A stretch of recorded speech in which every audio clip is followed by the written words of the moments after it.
Hola, un saludo muy especial a todos ustedes. Bienvenidos nuevamente a Digital Beer, de nuevo con nuestro segmento de noticias, curiosidades y algunos tips importantes de la tecnología y los negocios. Dani, ¿qué tal? ¿Cómo estás? Todo muy bien, Santi, aquí feliz de estar nuevamente con ustedes compartiendo este video podcast. Me alegra muchísimo. Por acá paso a recordarles, recuerden visitar nuestro sitio digitalbeer.co, donde van a encontrar cursos muy llamativos, en los que podrán aprender temas muy importantes relacionados precisamente con este tema de tecnología y negocios. No olviden también que en nuestros videos siempre ponemos el link para que puedan ir y probablemente acceder al curso que Dani obviamente dicta, que es el de marketing digital. Es un curso totalmente gratis, gratuito, no hay ningún truco. Solamente se tienen que registrar en la página y ya tendrán acceso a él. Les recomiendo ese curso muy importante. Aprovechen la experiencia que Dani tiene para que puedan avanzar bastante en este campo. También de una vez les recomiendo que si nos están viendo desde YouTube, que es la plataforma principal en la cual exponemos nuestro contenido, pues se suscriban y que le den a esa campanita de una vez para que les lleguen todas las notificaciones cada vez que sacamos un nuevo video. Pero bueno, no dando más largas, Dani, comencemos. Bueno, arranquemos el día de hoy con nuestro segmento de noticias.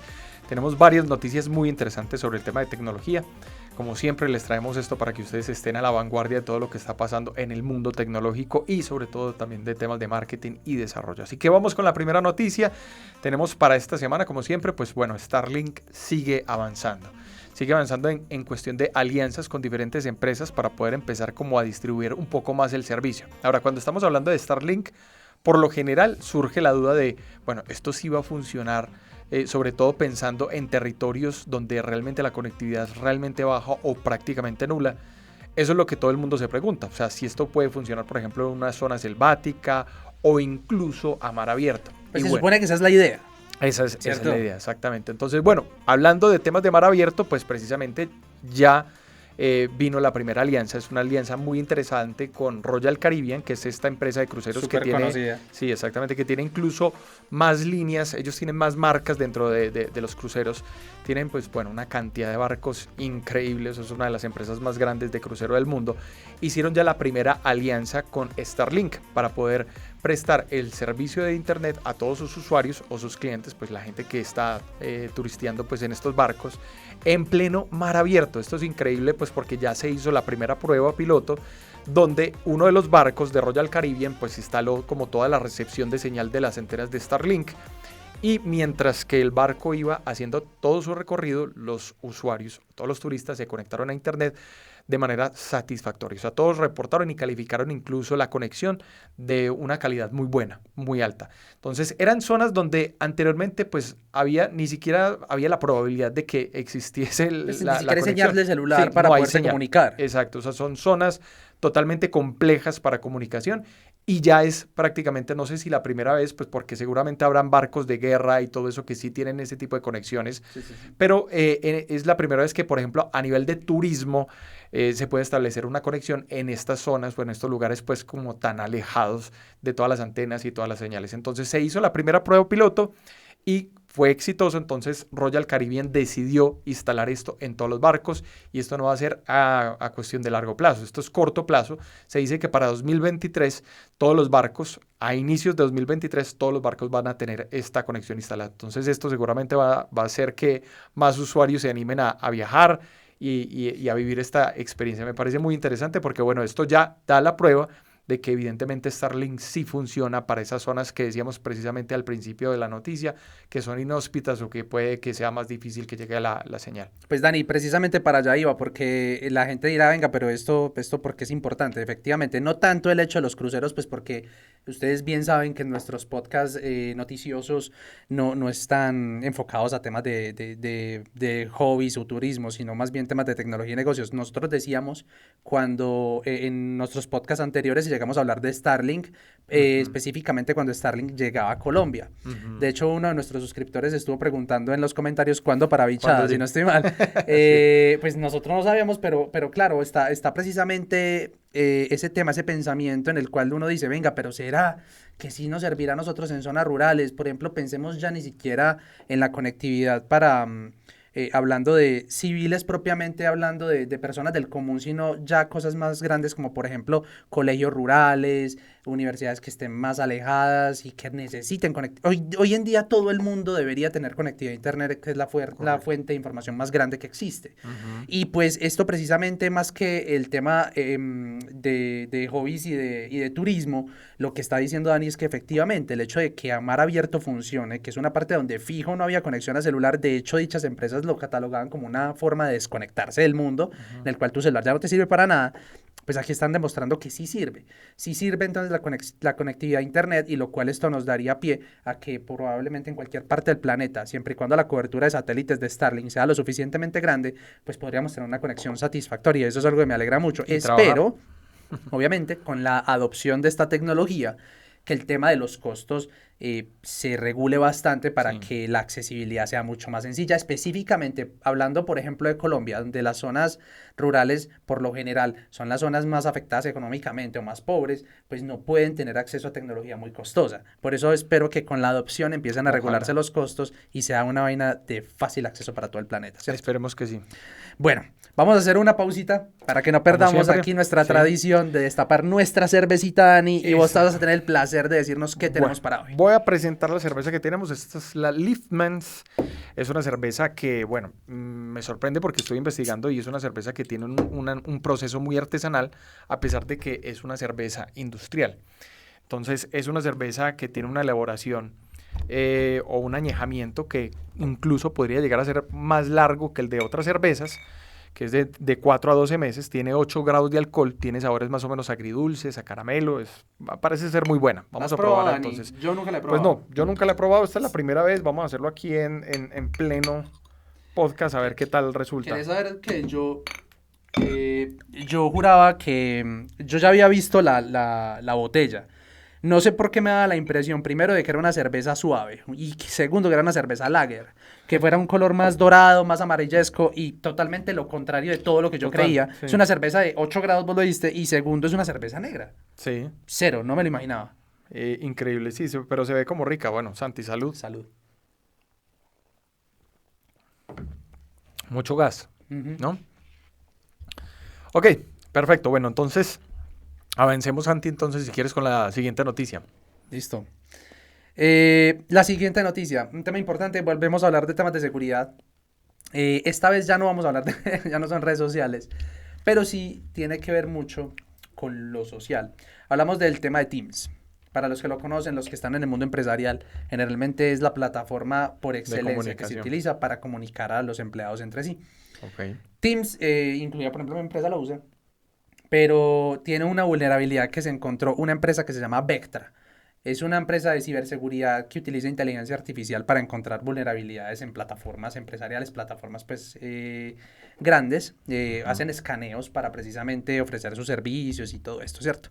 Encontraron que Teams es vulnerable a unos ataques bien peligrosos, en los cuales la persona que logre vulnerar el sistema puede incluso alterar mensajes que vayan que se pasen entre los diferentes chats de las personas de la empresa. Vamos a suponer que vos y yo estamos en una empresa y nos estamos comunicando. Un atacante podría modificar mensajes o mandar mensajes a mi nombre y mandártelos a vos, como si fuera yo.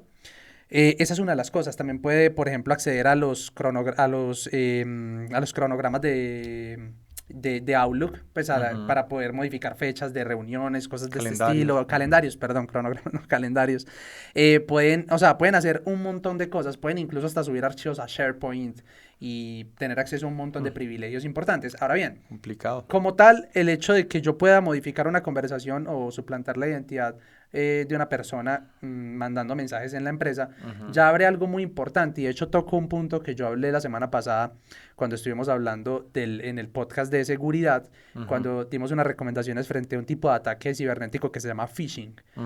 ¿Qué pasa? Si el phishing lo que trata es de precisamente mandarte un mensaje a vos como usuario y que vos lo encontres familiar o confíes en el contenido para que desde ahí puedas navegar a alguna otra parte y hacerte algún tipo de daño, como robarte contraseñas o cosas de ese estilo. Ahora bien, supongamos esto.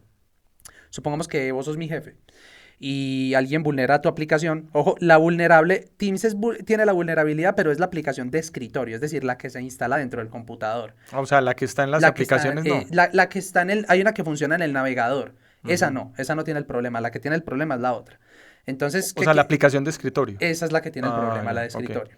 Entonces, supongamos que vos sos mi jefe y vulneran tu aplicación y te suplantan y me escribís a mí, Ujú. pidiéndome datos que probablemente sean importantes, sean cosas que yo no divulgo porque son confidenciales o algo importante, pues, y pues como yo sé que sos vos el que me la estás pidiendo, pues yo confío en vos, pero técnicamente es el atacante.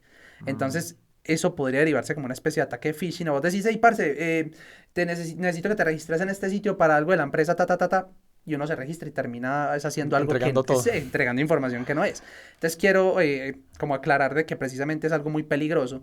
Ujú. Y pues Vectra estuvo, alarmó pues o le comentó a Microsoft para que arregle la vulnerabilidad. Pareciera que no estuvieran como muy, digamos, motivados a solucionarlo por el momento. ¿Quién sabe el motivo? Por lo que la empresa recomienda que las personas que usen Teams se pasen a usar el Teams del navegador, que en este momento ese es el que no tiene tanto problema. El del escritorio tiene problemas, para ser un poco técnicos, está construido sobre un framework que se llama Electron, que es un framework JavaScript si no estoy mal, y Electron de por sí tiene unos problemas. Es el que hace que la aplicación per se tenga los problemas de seguridad por unos temas de unas validaciones, que aquí no Ujú. quiero hacer como mucho hincapié en eso para no aburrir a las personas, pero aquí la idea es como usar la otra. Importante, y la noticia me parece importante porque yo sé que muchas empresas usan este sistema. Sí. Eso sí, Vectra no dijo cómo vulneró la aplicación, porque pues, obviamente esto Sí, abriría la puerta a que empiecen a a todo. atacar a todas las empresas, ¿cierto? Claro, claro. O sea, a mí me parece complicado porque yo no sé si has ensayado, yo creo que vos también utilizas Teams en la empresa. Sí. Nosotros también lo utilizamos y la aplicación de escritorio funciona mucho mejor que la aplicación de navegador. Y yo he utilizado la aplicación de navegador, incluso es más lenta para el tema de llamadas y todo eso. No sé, de pronto la han mejorado, sí, pero yo hace rato no utilizo la del navegador porque no me gusta precisamente por eso. Tiene Entonces, muchos limitantes, la sí, verdad, me tiene que parece. mejorar porque uno, por ejemplo, en el trabajo, uno lo que usa es aplicación de escritorio, más que todo, Exacto. para poder hacer movilidad rápido entre ventanas y toda la cosa. Cosa rara que Microsoft no le esté metiendo el ojo a esto, no sé, o puede que sí y realmente pues no estén como alardeando de que están parchando algo, ¿cierto? ¿Quién sabe?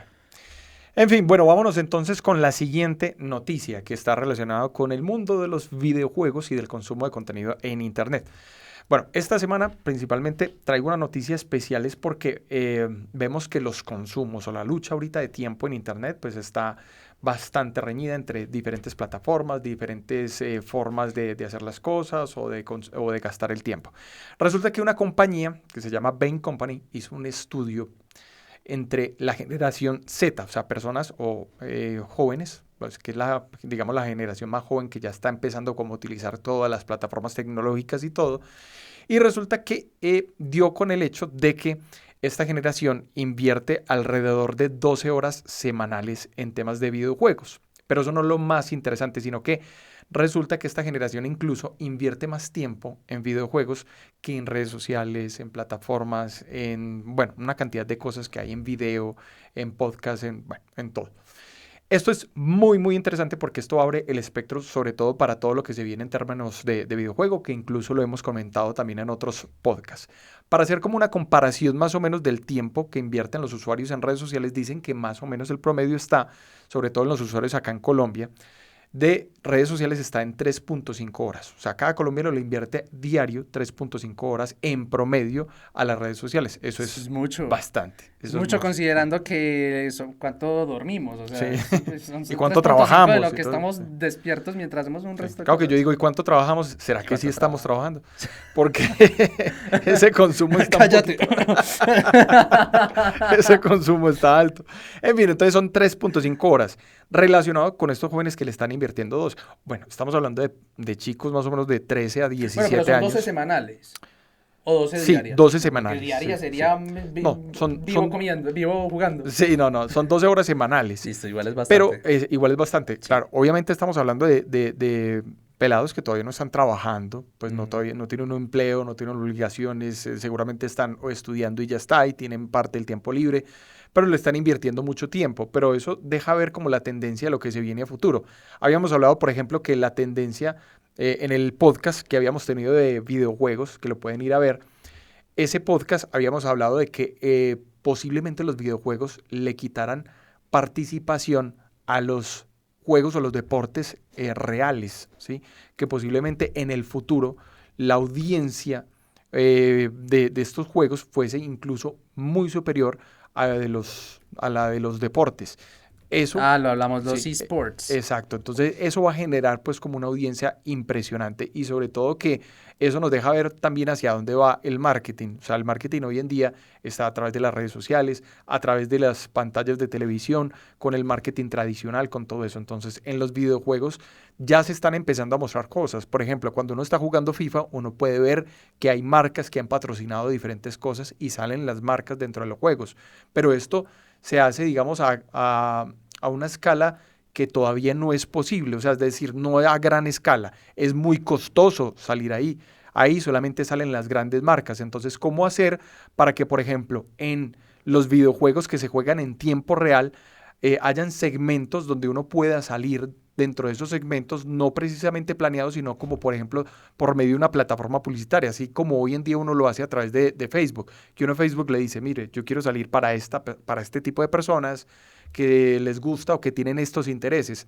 Asimismo, en los videojuegos uno podría decir, mire, yo quiero salir en tales horarios, más o menos a este tipo de personas, en tales edades, que juegan este tipo de juegos, no por intereses, sino por juegos, tal vez. Eso posiblemente se pueda abrir en el futuro, a mí me parecería súper interesante, no sé vos cómo lo ves, Santi. Sí, la verdad es que estamos hablando del tema de la personalización precisamente, o la segmentación, que es lo que hablamos tanto con relación a los temas publicitarios y era algo que se veía venir o que yo creo que es obvio que tiene que llegar porque el tema del impacto publicitario, por ejemplo, en los anuncios de televisión no es segmentable, o no, pues creo yo que es muy complicado, Es realmente complejo. no se puede. Y es muy costoso precisamente por eso, porque no hay segmento, el segmento es demasiado Yo no puedo amplio. identificar actualmente, o bueno, no sé cómo lo harían identificar quién me está viendo exactamente para yo poder hacer publicidad personalizada. Hasta donde yo sé es muy Es difícil. muy complicado. Con esto yo creo que se abre la puerta a temas A más mucho cosas. más importantes y la verdad es que lo dijimos. Yo creo que la televisión va a terminar, sí, pues, está siendo relegada desde ya por lo que viene siendo el mundo del internet, que viene acompañado también con el mundo de los videojuegos. Entonces yo creo que a mí no me sorprende, me parece que era algo que tiene que llegar, Que sí, ¿cierto? se Me va a parece venir, sí. súper importante. Entonces ahí, y la verdad es que como yo he sido una persona que me gusta mucho los videojuegos, no tengo tiempo para jugarlos, pero me gustan mucho. Entonces, total confianza ahí, me parece súper Excelente, importante. excelente. Dani, te cuento que ya llegó. ¿Qué?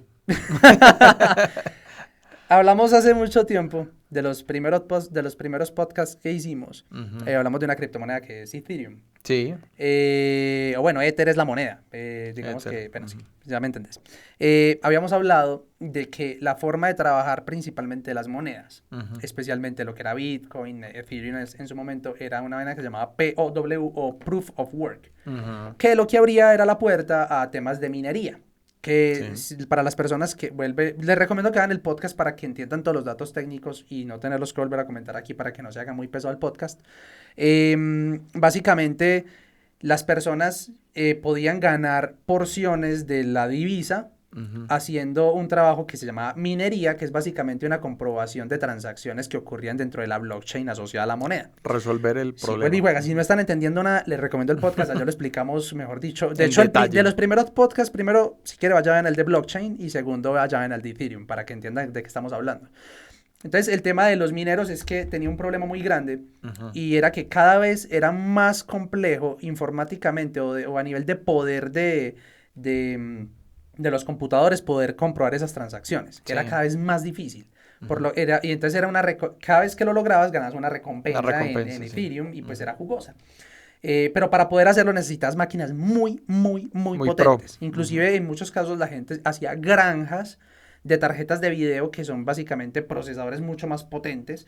Las ponían en fila y las ponían a trabajar todas al mismo tiempo, trabajando con el fin de comprobar las transacciones. Que también dijimos que eso fue una de las causas de escasez de los chips también. Esa era una de las cosas. Por un Ujú. lado, el tema de la escasez de los chips gráficos, que fue una que le pegó durísimo al sector gaming, Ujú. porque el sector gaming, pues básicamente se apoya muchísimo en los chips de video para poder correr los videojuegos potentes que hoy en día se tienen gracias a la tecnología. Y segundo, las personas que trabajan en diseño 3D o incluso en inteligencia artificial para los modelos cognitivos, o sea, muchas cosas. Y eso está causando una escasez y una demanda tan grande que los precios se elevaron a unas cifras estratosféricas. Pero fuera de esto... Y se quedaron allá. Claro, no, ya están empezando a bajar. Sí, un poquito, están empezando a bajar porque ya, ya está en este momento el mercado se inundó de tarjetas. En parte creo que puede ser por esto. Ahora, ¿qué pasa? Como te decía, el tema...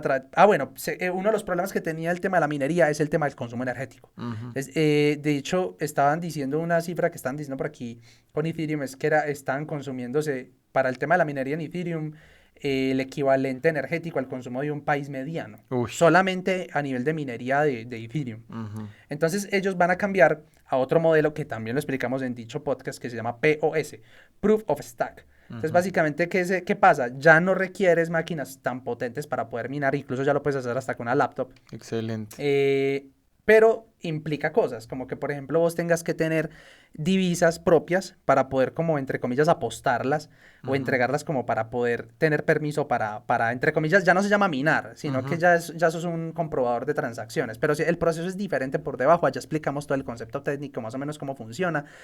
Y pues técnicamente los mineros dijimos, nos jodimos. Porque entonces ya los que minan Bitcoin, que Bitcoin es súper complejo de minar, yo creo que eso se vuelve insostenible. Y los que están minando Ethereum, ¿qué están haciendo? Todas esas granjas de tarjetas de video que tenían, las va a tocar venderlas. ¿Y qué pasa? Se inundó el mercado de tarjetas de video usadas para minería a precios muy bajos porque vos estás vendiendo un componente que lo estás utilizando 24/7 en minería durante quién sabe cuánto tiempo y obviamente la expectativa de vida del componente es baja. Claro. Entonces se inundó el mundo de tarjetas de video y ya están bajando. O sea, no están regaladas, pero están bajando mucho. Y pues lo importante aquí Ethereum es que ya están trabajando con POS y esto yo creo que es el primer paso para que Ethereum empiece a ganarle la batalla a Bitcoin, que eso era una de las cosas que yo decía, ¿sabes? Para mí, Ethereum tiene más capacidad que Bitcoin, para mí, desde mi punto de vista, porque tiene más usos y actualmente hay muchas plataformas que están apoyando la tecnología.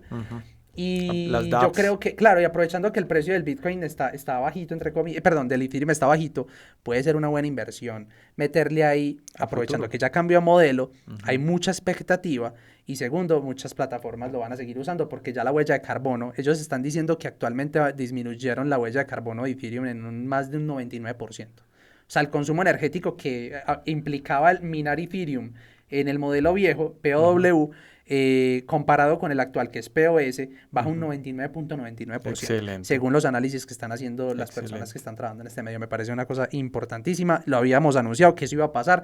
Ya lo habían anunciado muchísimas veces, pero finalmente pasó. Ya se fusionó Ethereum con el POS. Excelente.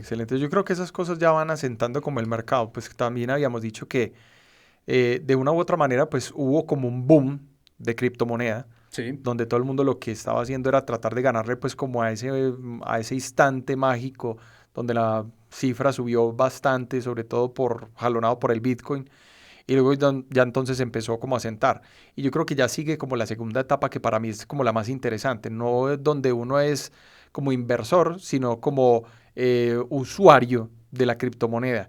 Y esa estabilidad le da el interés pues principal de que se pueda desarrollar para múltiples cosas y todo eso. Ethereum para mí está haciendo un trabajo excelente y sirve mucho más que Bitcoin, por ejemplo. O sea, Bitcoin pues porque digamos que entre comillas es como la más famosa, limitada y bueno, o sea, pero de todas maneras creo que sí puede traer mucho más. Y obvio, es opinión personal. El motivo por el cual yo opino personalmente que Ethereum es mejor que Bitcoin en muchos sentidos es porque realmente tiene un uso.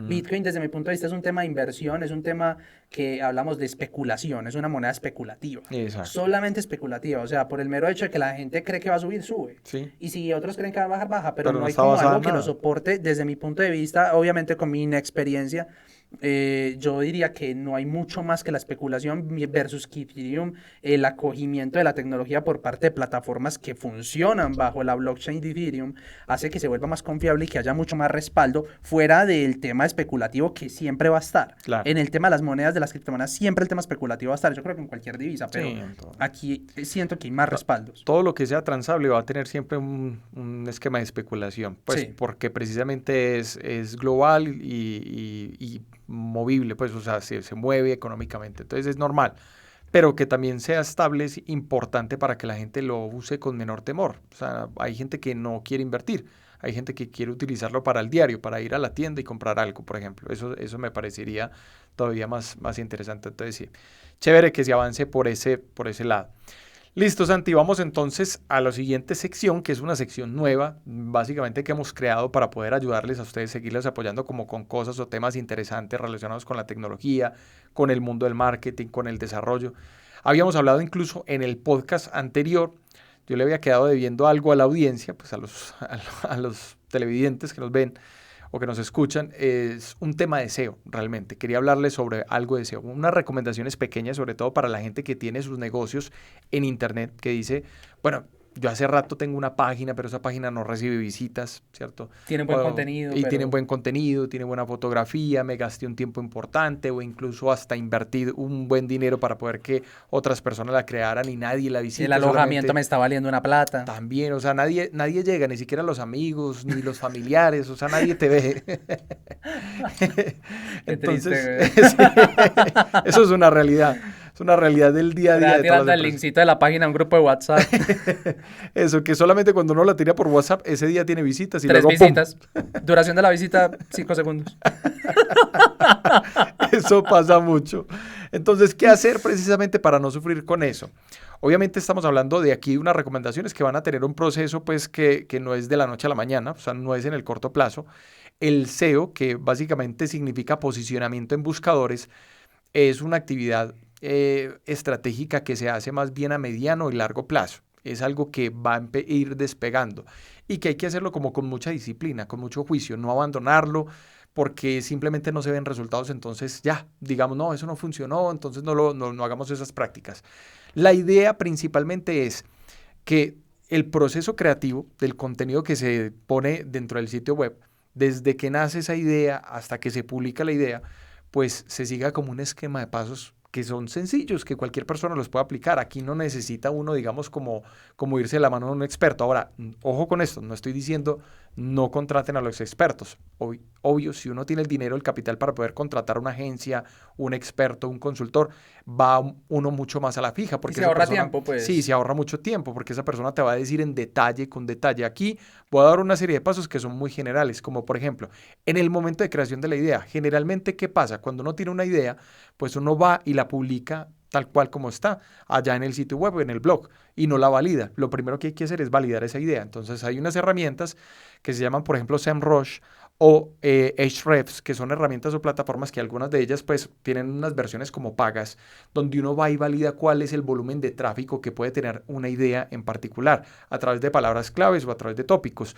O incluso hay herramientas gratuitas como por ejemplo el planificador de palabras clave de Google, que es una herramienta completamente gratis, donde uno puede ir y mirar exactamente, por ejemplo, una palabra clave, qué tanto se está buscando a nivel mensual, qué tantas visitas tiene.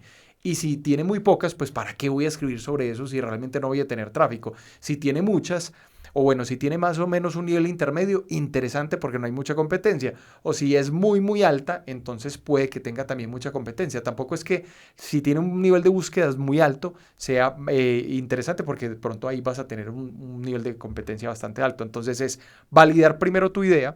Luego de hacer esa investigación, entonces simplemente extraer cuáles son las palabras claves o los temas o los tópicos de los cuales más está hablando la gente y ya con base en eso, entonces redactar tu contenido para el sitio web. Si quieres hacer un blog, si quieres hacer simplemente una sección de tu sitio web que hable sobre un servicio o un producto al que estás vendiendo. Y en esa redacción, pues tener en cuenta que para redactar, para SEO, para posicionamiento, pues hay que hacerlo de una manera muy específica y es no solamente pues redactar como uno lo haría, por ejemplo, para una carta o para un documento o para cualquier cosa que uno esté trabajando en la vida tradicional, sino que hay que tener una serie de parámetros. Por ejemplo, hay que incluir esa palabra clave dentro de varios lugares de ese contenido, porque la palabra clave es lo que va a atraer a tu usuario que está buscando a través de Google orgánicamente esa palabra clave que está relacionada con tu producto o tu servicio. Entonces, cuando uno incluye esa palabra clave, tiene también que tener cuidado cuántas veces la incluye. La cantidad de veces que uno incluye esa palabra clave dentro del contenido se llama densidad. Entonces, uno no debe incluir esa palabra clave más de 10 veces dentro del contenido. Y si el contenido es muy pequeño, tratar de no incluirla incluso tantas veces. escribir esa palabra clave en los títulos, en los párrafos, escribir corto, párrafos cortos. Hay que tener en cuenta una cosa, y es que cuando la gente entra a un sitio web y va a leer algo, primero hace como un escaneo rápido. Ese escaneo es que lee los títulos, ve las imágenes y si le interesa, si eso le llama la atención, entonces ahí sí hace una lectura.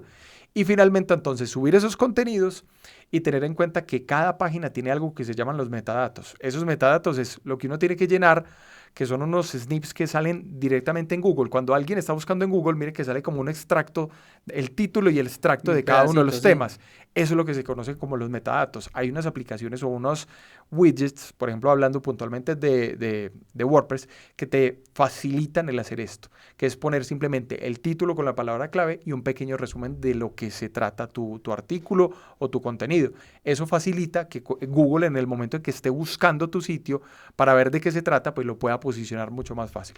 Esas son las recomendaciones. Eso es algo muy sencillo, eso es lo más básico. Esto es más o menos como lo que yo diría como un SEO para dummies, que te puede servir muchísimo para que empieces a organizar tu página web. Eso es el primer paso. Ya habrán más pasos pues como para poder avanzar más. Hay algo ahí importante, Dani, no sé, creo que importante también recalcar, aprovechando el tema de lo que hablamos en el podcast pasado, de que Google iba a pegarle duro a nivel de SEO a los que estaban haciendo clickbait. Sí. Eso es otra de las cosas que yo creo que deberían tener en cuenta y es ojo con el clickbait. El clickbait suele ser muy tentador porque es una manera de vos llamar la atención del usuario para entrar a tu contenido, pero se vuelve clickbait cuando realmente tu título, al ser tan llamativo, resulta que lleva una información que no es lo que se está buscando. Exacto. Porque, ojo, los títulos deben ser llamativos. Para mí realmente, porque creo que hay un tema de que a veces se cree que simplemente por tener un título exageradamente llamativo ya se vuelve un clickbait. No, si lo es, más el contenido no es lo que se espera, ahí es que tienen este problema. Exacto. Yo creo que ahí evitar ese tipo de comportamiento solamente para llamar la atención y que al final no sea lo que están buscando. Exacto, ese es uno de los comportamientos negativos y también copiar contenido, ojo con eso, nunca copiar contenido de otros sitios web, nunca. Eso es castigable por Google y ¿cómo te castigan? Pues que te quitan de los resultados, entonces ya nadie te encuentra y apareces más abajito, exacto, página 3, 4. No, y ni siquiera apareces, o sea, ya vuelves otra vez al ciclo de que solamente tus familiares o el grupo de WhatsApp te va a ver. Pues si es que te ven. No sé, me suena triste, pero...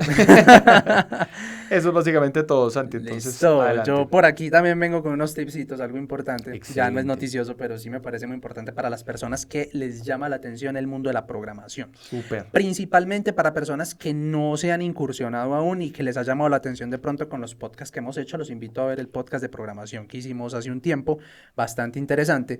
Y pues bueno, vamos a empezar como que tips muy sencillos, muy por encima de qué recomendaciones uno podría dar para una persona que se quiere involucrar en este mundo. Okay. Lo primero es pensar en cuál es tu motivación para ingresar al mundo. Sí, importantísimo. Importante. Y ojo, porque es que aquí hay tips que de pronto desde mi punto de vista yo los doy desde lo que soy hoy en día, desde lo que he vivido, más no desde lo que yo hice en su momento, porque yo, para serle sincero a la audiencia y a Dani que está aquí acompañándonos, yo me metí en el mundo de la programación, pues obviamente porque empecé a estudiar una carrera que es ingeniería de sistemas, pero yo en su momento no sabía qué quería. Yo de hecho me tiré porque un tío mío, que es muy querido de la familia, pues me lo recomendó y yo le quise dar el chance a ver cómo me iba. Al principio me fue como perro en misa, como dicen por ahí, pero luego hubo algo que me enganchó muchísimo y me terminó encantando lo que hago. Sí, sí. Pero desde el punto de vista de una persona que está viendo este podcast, yo diría, primero, ¿cuál es tu motivación? Muy probablemente mucha gente va a pensar el dinero y el tema de que hay mucho trabajo. Sí, hay mucho trabajo, gracias a Dios, hay muchísimo trabajo. El dinero es importante, pero siento que no puede ser la única motivación. Al menos, por ejemplo, si de pronto te gusta la tecnología, si te gusta lo que puedes hacer con la programación y te llama la atención, es un buen motivante, diría yo. Primero, entonces, piensa cuál es tu motivación. Antes de iniciarse a programar, porque mucha gente dirá, listo, un computador, ¿cuál es el lenguaje? A ver, yo aprendo el lenguaje, ¿cómo es el lenguaje? No, rapidito. No. Usted no puede aprender a hablar un lenguaje sin entender primero lo que hay por detrás del lenguaje. Usted tiene que desarrollar su lógica. Desarrollar su lógica con ejercicios de lógica. Hay un lenguaje que se usa mucho. De hecho, les recomendaría, por ejemplo, que busquen un curso de fundamentos de programación, en los cuales antes de aprender un lenguaje te enseñan a hablar como un lenguaje que se llama pseudocódigo. Ok. que es un pseudocódigo, no es un lenguaje de programación para escribir en un computador realmente, sino que es básicamente tú tienes, te dicen, por ejemplo, ve, voy a escribir un programa que describa cómo es mi día a día. Entonces, por ejemplo, en orden específico de instrucciones, entonces abrir los ojos, levantarme, lavarme los dientes, desayunar. Es como empezar a tratar de programar en un lenguaje más humano. Como la lógica, el Sí, proceso, pues como si como vos le tal. estuvieras hablando a un computador, pero en un lenguaje un poco más natural. Y así empezar a desarrollar tu lógica con ejercicios de lógica, probablemente más adelante, ya cuando ya tengas más afianzados estos ejercicios de lógica y en esos cursos de fundamentos de programación que me parece que son importantes hacerlos, de pronto más adelante ahí sí ya aprender un lenguaje. ¿Y Ok. qué lenguaje aprender? Pues yo diría, empiecen por uno fácil. Por ejemplo, Python tiene fama de ser un lenguaje muy sencillo, tiene mucho de lógica natural, de lenguaje natural, perdón, en los cuales vos lees el programa y se te hace muy claro. Ujú. Creo que es un buen inicio empezar por un lenguaje como Python. Ok. Empezar a practicar y ponerte retos o buscar retos en internet, retos sencillos de Ujú. programación como, hey, yo necesito un programita que reciba X cantidad de números y me los sume o me los reste, me los multiplique, o tengo una lista de números y yo te los entrego y la idea es que vos, tu programa me los presente ordenaditos de menor a mayor o de menor a mayor, Ujú. cosas de ese estilo, reticos que te empiecen a desarrollar la lógica y te empiecen a retar mentalmente para mirar cómo harías para que tu programa logre solucionar el reto o el problema. Ujú. Entonces, empezar de abajo, despacio.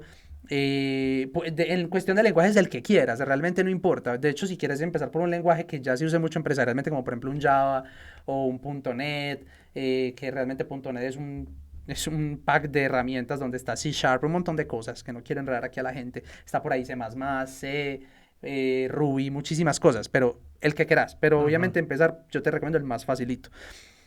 Algo importante es, no hay afán. No hay afán, esto es un mundo en el cual tienes que tener mucha paciencia. Así es. Mucha paciencia porque el aprendizaje es despacio, pero tiene sus frutos. O sea, por eso decía yo que el motivante no puede ser únicamente el dinero, porque el dinero lo que hace es como presionarte, y es que tengo que aprender esto ya porque necesito ganar dinero ya. Ujú. No es una buena idea, no es un buen motivante, probablemente te vas a frustrar muy fácil, y esto es un mundo en el que la frustración te la vas a encontrar todos los días. Eh, Te lo voy a decir así, y de hecho hay muchos memes, hay ciertos lenguajes de programación donde un punto y coma ujú. es necesario dentro del lenguaje. Por un mero punto y coma, en una hoja de código de 1000 líneas, tu programa se puede estallar y a veces es súper complejo encontrar que el punto y coma es el Ah, problema. ujú. Te puedes pasar 1 hora, 2 horas buscando algo Buscando. que al final era un punto y coma lo que te No, está fallando. Y carajo. uno es, pero llevo 2 horas buscando en punto y coma. En los que programas en C o en C++ me van a entender. Sí. Y suele ser un meme, pues, que se ve mucho en las redes. Entonces, aprender a lidiar con la frustración. ¿Y cómo se hace esto? Pues practicando, frustrándose y dándose cuenta que es algo normal. Y cada vez que uno lidia con esos problemas, uno se siente frustrado cuando no es capaz de resolver un inconveniente, pero cuando los Ujú. superas, sientes un fresquito. Hay cierta recompensa moral muy, muy buena. Y para el que le gusta trabajar en este mundo, me entenderá que es una de las cosas más preciadas que tiene esta labor. Tratar, resolver problemas que te tienen lidiando días y días y te sacan sudor y lágrimas, es algo súper reconfortante y más cuando vos ves que realmente esto está ayudando a alguien más, está Claro. ayudando a tu empresa, te está ayudando a vos en tu emprendimiento también, que es algo Ujú. súper válido. No siempre pensar en que yo quiero programar para trabajar en una empresa, no, yo quiero aprender a programar para impulsar mi propio emprendimiento, también súper válido. También. Eh, lo siguiente sería como, venga, ¿qué enfoque le quiero dar? Porque hablábamos en el podcast de programación que la programación tiene varios enfoques. Tiene, por ejemplo, un enfoque front. Front es la parte visual, la que ve el cliente, la que ve el usuario, o sea, el Ujú. diseño de páginas web bonitas, que implica lenguajes como el HTML, lenguajes de estilos como CSS, a nivel ya de la programación propiamente del front, pues está JavaScript, etcétera. Pero también hay lenguajes de back, o lo que no se ve, que es lo que hace toda la transacción pesada o la parte oscura que a mí me gusta mucho, pero no, puede que no todo el mundo, Ujú. que ahí es donde vemos Java, ahí vemos Ruby, vemos PHP, vemos muchísimas cosas, vemos bases de datos, vemos un mundo grande, pero digamos que son dos mundos separados. Al que trabaja ambos se le dice programador full stack, también es válido, lo que pasa es que cuando usted es full stack no se especializa tanto. No va a profundidad. Pero es lo más normal, de hecho es más normal ser full stack, porque generalmente las empresas necesitan una persona que le pegue a todo, y que no necesitan una persona súper experta en ambos temas, pero sí que le pueda pegar ambas cosas, y lo que no seas experto, pues te instruís mientras estás trabajando, no hay ningún problema. De hecho yo soy medio full stack también, me gusta más el back, pero sí. Está el otro enfoque que es el mobile, para el que le guste de pronto, le gustaría pronto diseñar aplicaciones para celular. Qué nota. En la App Store o en la Play Store, aplicaciones Android, aplicaciones en iOS con Swift. Entonces, esto es otro mundo totalmente distinto también. Importante, entonces, definir esto, venga, yo me quiero ir por aquí, por aquí, por aquí. Y obviamente investigando de qué se trata cada mundo por encima. Y finalmente, el tema de la inteligencia artificial, que es uno de los temas que hemos vaticinado y obviamente a nivel de estándares y se ha visto mucha información de que muy probablemente es para dónde va todo y para dónde va a ir la mayor cantidad de dinero. Es importante el dinero. Entonces la IA, súper importante, nivel modelos de aprendizaje de máquina, hablamos de muchísimas cosas súper interesantes. Entonces instruirse, ver los diferentes mundos y ver qué me llama más la atención, de pronto aprender un poquito de cada uno y ahí es donde uno le va cogiendo el sabor y vaya, mire para dónde se quiere ir. Entonces, ¿cuál nos puede apasionar más? El otro. Cuando ya se tenga esto, cada uno de los frentes tiene un roadmap venga, si yo me quiero meter aquí, ¿qué tengo que saber? Entonces, vos vas a aprender front, ¿querés meterte por el front? Listo. Entonces, aprende primero el lenguaje de marcación, que es HTML, básico, para poder poner que la cajita aquí, el texto aquí, el título. Luego, la parte de estilizado, que es el CSS, para poner esas cajitas bonitas. Aprender algún framework por ahí que pueden haber de temas de marcación. Temas de la programación propiamente del front, que es JavaScript y algunos de sus frameworks como Angular, como React, como Vue, hay un montón de frameworks. Ese, por ejemplo, podría ser una especie de roadmap a nivel del front. Obviamente hay muchas más cosas, aquí estoy diciendo por encima. En el back, que quiero aprender Java, quiero aprender bases de datos, quiero aprender temas de caché, quiero aprender, etcétera, etcétera. Hay un roadmap también. Mobile, lo mismo. Quiero aprender este framework para programar en mobile, o quiero aprender propiamente Android, o quiero aprender propiamente Swift, o quiero aprender propiamente XYZ, ¿cierto?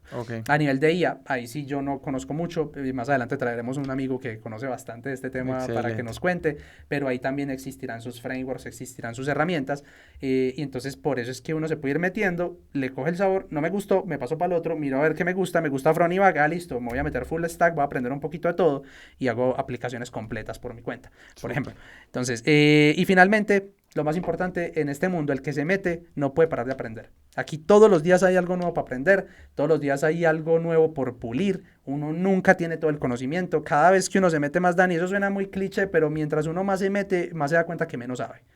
Porque hay muchísimas cosas, pero eso es muy bueno, porque abre la puerta a muchísimas cosas que uno puede hacer. Claro. Interesantísimo. Yo siempre he pensado que ese mundo es fundamental, incluso para todo lo que yo hago también. Ese mundo pues es básicamente lo que ayuda a que se mueva el marketing digital.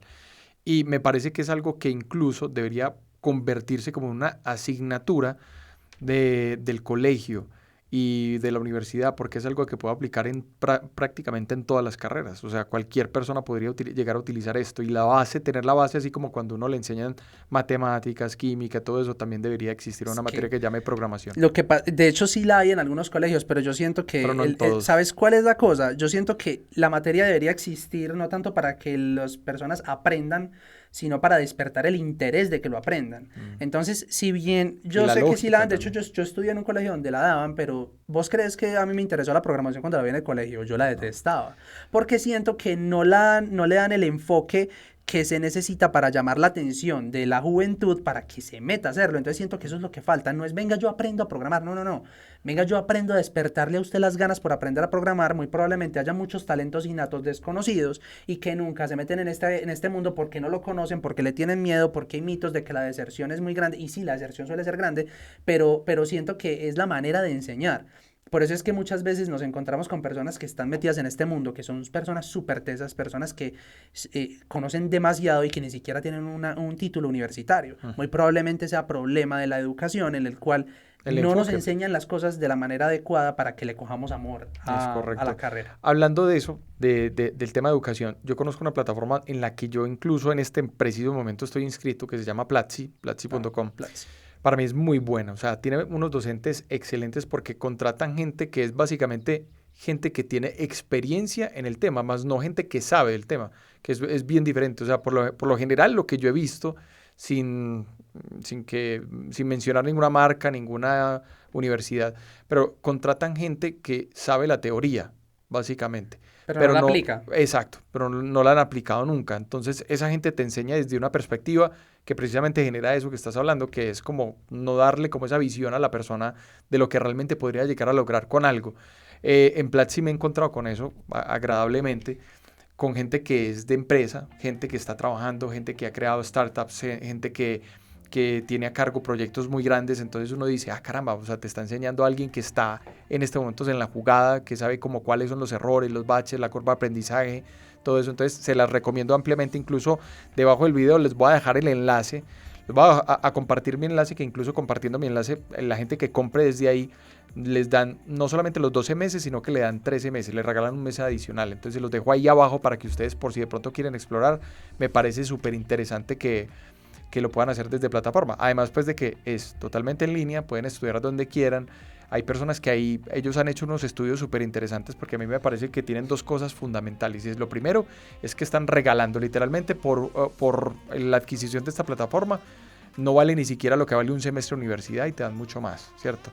Y segundo, muchas veces uno termina de estudiar la carrera en 5 años y no se gana lo que se gana con un año de estudio en esta plataforma, y ellos mismos le han hecho seguimiento a los estudiantes y demuestran que la gente que sale de ahí realmente empieza a ganar mucho dinero. Entonces es una forma más económica de explorar, más rápida, y que no le toca a uno pues como irse a la universidad, meterse a todas las materias de relleno y toda la cantidad de cosas. Eso lo dijimos en su momento, que desde nuestra perspectiva la universidad es algo bueno, me parece que es bacano, pues, es importante, pero no es vital. No es vital para meterse en este mundo. No. A menos de que donde quieras ingresar sí o sí te pidan el título, pero de resto... Pero hoy en día para programación y desarrollo... Generalmente no, las empresas ya saben que no necesitan esto y no lo hacen. A menos de que sea una empresa de gobierno donde te pidan tarjeta profesional o de este estilo, es otra cosa. Claro, pero que hoy en día hay tanto empleo para la gente que programa y desarrolla, que hoy en día te pregunta, ¿sabe hacer esto? Siéntese y pruebe que sí y hágale.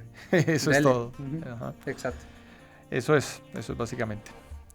Bien, Santi. Listo. Entonces aquí finalizamos nuestro podcast del día de hoy con las noticias que les queríamos presentar, muchachos, y finalmente recordarles de nuevo que si nos están viendo desde la plataforma principal desde la cual transmitimos nuestro contenido, que es YouTube, para nuestro video podcast, se suscriban para que les llegue nuestro contenido y las notificaciones de videos nuevos. Obviamente les pedimos que le peguen a esa campanita para que no se pierdan ninguno de nuestros episodios. Finalmente, recomendarles de nuevo, visiten nuestro sitio de digitalbeer.co para que se suscriban, para que se registren en la página y primero tengan acceso al curso totalmente gratuito de marketing digital dictado por Daniel aquí, que es nuestro maestro de marketing.